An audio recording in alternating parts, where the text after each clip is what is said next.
For that. The BBC has just announced the new Director General of the BBC. With me now is our media editor, Amol Rajan. Who is it, Amol? It is, Rebecca, Tim Davie. Tim Davie is the current boss of BBC Studios, which is the commercial wing of the BBC. He's a member of the BBC board. He was acting Director General before Tony Hall got the job. He beat a very tough list of 4 people. The other people were Charlotte Moore, who's Director of Content at the BBC, Will Lewis, who's a former newspaper editor in Britain, who was publisher of Dow Jones in Rupert Murdoch's company in America, and Doug Gurr, the UK boss of Amazon. And Tim Davie is a popular figure. He's charismatic. He's come from a commercial background. He went to Cambridge University and then joined Procter & Gamble, rose up to become vice president of marketing at PepsiCo. So he's had quite a commercial upbringing before he joined the BBC. He was Mark Thompson, a former Director General's first external appointment at the BBC. And then he went on to run audio and music. So he's in charge of all the BBC's radio stations before he was acting Director General. I think he's a popular figure. He's a charismatic figure. He likes to run. He's a father of 3. He's got lots of other roles. He'd previously worked a bit for Children in Need. He was the chairman of Comic Relief, so he's got quite a wide portfolio of positions. It'd be interesting to see whether or not he gives those up. And I think he's got the overwhelming support of the staff that he's worked with. I think he's a popular figure among them.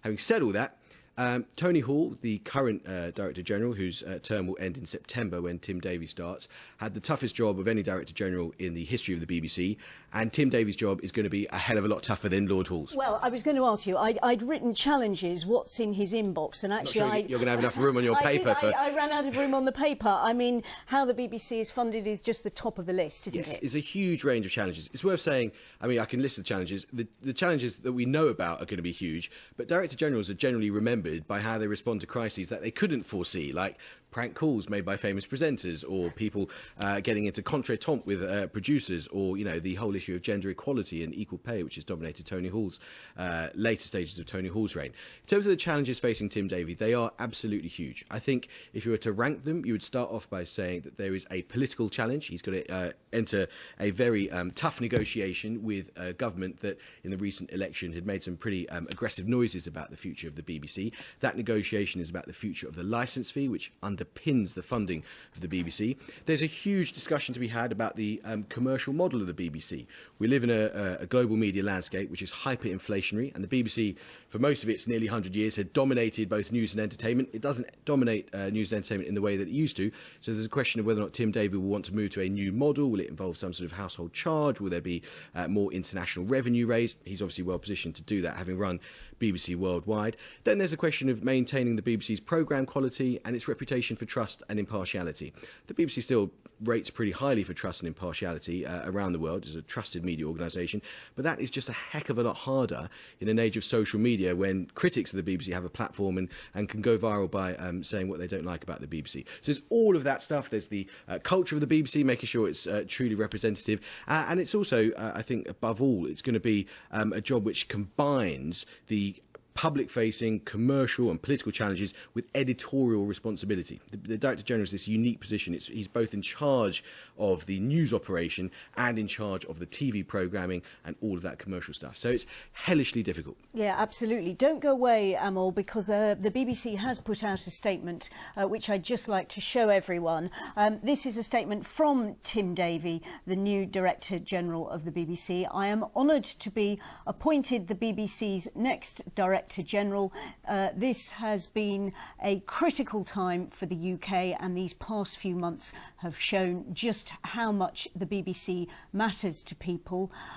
Sorry, I've got to put my specs on here. Our mission has never been more relevant, important or necessary. I have a deep commitment to content of the highest quality and impartiality.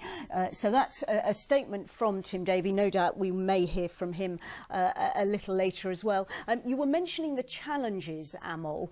Among them is attracting younger audiences, whilst also not alienating existing, perhaps older audiences. I was going to say, you're absolutely right to pull me up on that. There are 2 massive trends in global media which are a huge challenge, even a struggle for the BBC. One is in the cost of content, which is getting more and more expensive as American streaming giants massively inflate the cost. But the other is what you do about young audiences. And the fact is that the BBC simply can't have the grip on younger audiences that it traditionally had because they've got elsewhere to go.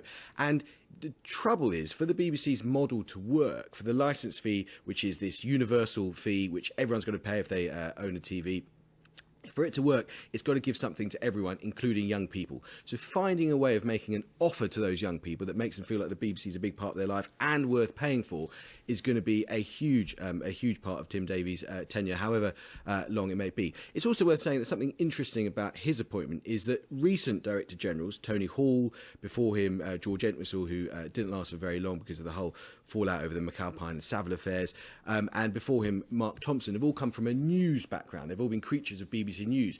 Tim Davie is slightly different. He's a commercial figure with a sort of global outlook. And I think to a significant extent, the appointment of him by the BBC board, led by Sir David Clementi, the chairman of the BBC, it's obviously a verdict on Tim Davie, his credentials, but it's also a verdict on what they think the coming challenge for the BBC is going to be. And I suspect that Tim Davie is going to go into number 10 Downing Street. He'll have a meeting with Prime Minister and Dominic Cummings, though maybe a socially distanced one. Maybe it might be on Zoom to begin with. But I think he'll go in there, and I think he has got to make a pitch about what he brings to the BBC, which others don't. And I think his pitch will be to them, look, do you want a BBC to be a global force? Do you want it to be a global power, a cultural institution that matters around the world? If so, you need to liberate us to make more money. And I think that's going to be the sort of the nature of his negotiation with the BBC, with the government, and it will play heavily. I think it will I think a key thing he'll call on is the fact that he does have this international experience, and he's all about generating revenue for the BBC. Okay, I would never pick you up on anything, but no, you're right. It was a gentle upbraiding. I think Not it was at a gentle all. upbraiding. Amal Rajan, great to talk to you. Thanks so much.